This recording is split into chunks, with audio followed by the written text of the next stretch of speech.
बिस्मिल्लाहिर्रहमानिर्रहीम। अस्सलाम वालेकुम फ्रेंड्स, कैसे हैं आप? अल्हम्दुलिल्लाह पाक का लाख लाख शुक्र है, मैं बिल्कुल ठीक हूँ। अल्लाह पाक से दुआ है कि आप सब लोग भी ठीक हों, खैर आफियत से हों। आमीन सुम आमीन। तो नाज़रीन, हम बच्चों के लिए बहुत फ़िक्रमंद रहते हैं, उनकी तालीम के लिए कि उनको अच्छी तालीम मिल जाए, उनको अच्छे स्किल सिखा दें, और जब बेटियां बड़ी हो जाए तो उनकी शादियां अच्छी जगह पर हो जाएं। हम उनको ज़हनी तौर पर मजबूत नहीं बनाने के बारे में सोचते, और ज़हनी तौर पर मजबूत ना होने की वजह से हमारी बेटियां खुशहाल ज़िंदगी नहीं गुजार पाती, बल्कि बहुत तकलीफ़ के साथ ज़िंदगी गुजारती हैं। और ऐसा कैसे मुमकिन है कि बेटियां मुश्किल में हों तो वालिदैन सुकून के साथ रहें, वो तो मैं आपको बताऊंगी। लेकिन पहले आप मुझे बताएंगे, क्या आप कैसी माँ हैं और क्या आप ज़हनी तौर पर मजबूत हैं, और अगर नहीं हैं तो क्यों नहीं हैं? मुझे कमेंट्स में ज़रूर बताइएगा। पहला काम आपने ये करना है कि प्रेशर में कैसे सुकून से रहना है। हम पर ज़रा सा प्रेशर नहीं आता, हम खुद परेशान हो जाते हैं, और हमें देखकर हमारी बच्चियां भी परेशान हो जाती हैं। चले मैं आपको समझाने के लिए हीरे की मिसाल देती हूँ। जैसे कि हीरा आप जानते हैं बहुत कीमती पत्थर होता है, और सभी चाहते हैं कि उनके पास हीरा हो। और हीरा बनता किससे? हीरा कार्बन से बनता है, जबकि कोयला भी कार्बन से बनता है। दोनों में फ़र्क क्या है? कोयला बनाने के लिए ज़्यादा हीट की ज़रूरत नहीं होती, जबकि हीरा बनाने के लिए बहुत प्रेशर और हीट चाहिए। इसके अलावा कोयला आपको थोड़ी सी खुदाई के साथ ही मिल जाता है, जबकि हीरे के लिए आपको बहुत ज़्यादा खुदाई करनी पड़ती है। तो प्रेशर क्यों ज़रूरी है, इसकी मिसाल तो आपको मिल गई। आप अपनी बेटियों को हीरा बनाना चाहते हैं तो प्रेशर में रहना और प्रेशर में सुकून रहना उन्हें सिखाएं। बहुत सारे लोग मौजूद हैं हमारे दरमियान, और हमने उन्हें देखा कि वो सख्त हालात से गुजरकर बहुत बड़े इंसान बने और बहुत मजबूत इंसान बने।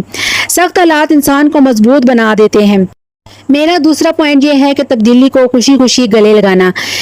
जैसा कि हम लोग अक्सर इंसान जो है एक चीज़ को देख देख कर एक जगह पर रह कर तंग आ जाते हैं, लेकिन कुछ इंसान जो होते हैं वो इस तब्दीली को बर्दाश्त नहीं कर पाते। आपने अक्सर देखा होगा क्लासरूम में नया टीचर आता है तो अगर किसी स्टूडेंट को किसी स्टूडेंट से अलग कर देता है कि आपने इसके पास से उठ जाना है, उस स्टूडेंट के पास बैठ जाना है, तो बच्चा घबरा जाता है कि मैं अपने फ्रेंड के साथ या मैं अपने साथी के साथ नहीं हूँ तो मैं कॉन्फर्टेबल नहीं महसूस करता। लेकिन आप बच्चों को ये सिखाएं कि आपकी ज़िंदगी में हमेशा वक्त और चीज़ें एक जैसी नहीं रहती। वक्त भी बदलता है, चीज़ें भी बदलती हैं, और ज़िंदगी भी बदलती है, और जगह भी बदलती है। और हर वक्त इस तब्दीली को हमें खुशी खुशी एक्सेप्ट करना चाहिए, इसको लेकर परेशान नहीं होना चाहिए। तीसरी बात ये कि हमने अक्सर बच्चियों को देखा होगा कि वो बहुत कमज़ोर होती हैं, छोटी छोटी चीज़ों पर बहुत परेशान हो जाती हैं, जैसे पेपर्स में नंबर कम आ जाना पर रोना और परेशान हो जाना, और नाकामी को अपने आप को मनहूस समझना, और वहीं पर अपने आप को रोक लेना और आगे ना बढ़ना। तो जब आप बच्चियों में ऐसी चीज़ देखें तो माओं का ही काम है कि बच्चों को समझदारी के साथ उनको समझाएं कि एक नाकामी के साथ ज़िंदगी रुक नहीं जाती। ज़िंदगी में और भी बहुत सारी नाकामियों का सामना करना पड़ सकता है, और बहुत सारी परेशानियां भी देखनी पड़ सकती हैं, अल्लाह ना करे। लेकिन इंसान बच्चियों को इतना मजबूत ज़रूर होना चाहिए, उनको समझाना चाहिए कि ये ज़िंदगी का हिस्सा है। और बच्चियों से कहें कि वो अपनी कमज़ोरियों के बारे में मत सोचें, बल्कि अपनी अच्छाइयों के बारे में सोचें। अपने बच्चों में देखें कि वो कौन सा काम ज़्यादा अच्छे से कर सकती हैं, उनमें उनकी हौसला अफजाई करें।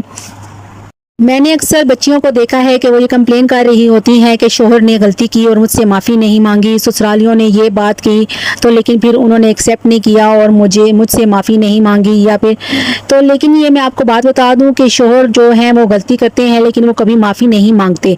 ससुराल वाले भी कभी कभी गलत होते हैं पर वो एक्सेप्ट नहीं करते, और वैसे ही हम सोच सोच के परेशान होती रहती हैं। कभी भी अपने बच्चों से कहें कि किसी से कोई उम्मीद ना रखें।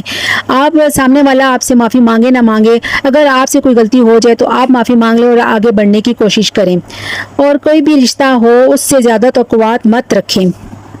और मेरा सबसे पसंदीदा और आखिरी पॉइंट यही है कि दूसरों का दर्द महसूस करें। बच्चों को कम उम्री में ही काम करने की आदतें डालें। जैसे ही वो अपने वालिदैन और बहन भाइयों की मदद और एहसास करते हैं, वैसे ही वो ज़िंदगी के दूसरे रिश्तों के साथ भी एहसास के साथ चलें और रिश्तों को निभाएं। और हमारा दीन भी हमें यही सिखाता है, हमारी नेकी और अच्छाई कभी रायगा नहीं जाती। अगर फ्रेंड्स अब आपको हमारी वीडियोस अच्छी लगती हैं तो प्लीज़ वीडियोस को लाइक किया करें और हमारे चैनल को सब्सक्राइब करें, और हमें एक प्यारा सा अच्छा सा कमेंट्स भी करें जिससे हमारी हौसला अफजाई होती है। अपना ख्याल रखिएगा, दुआओं में याद रखिएगा। अल्लाह हाफिज़।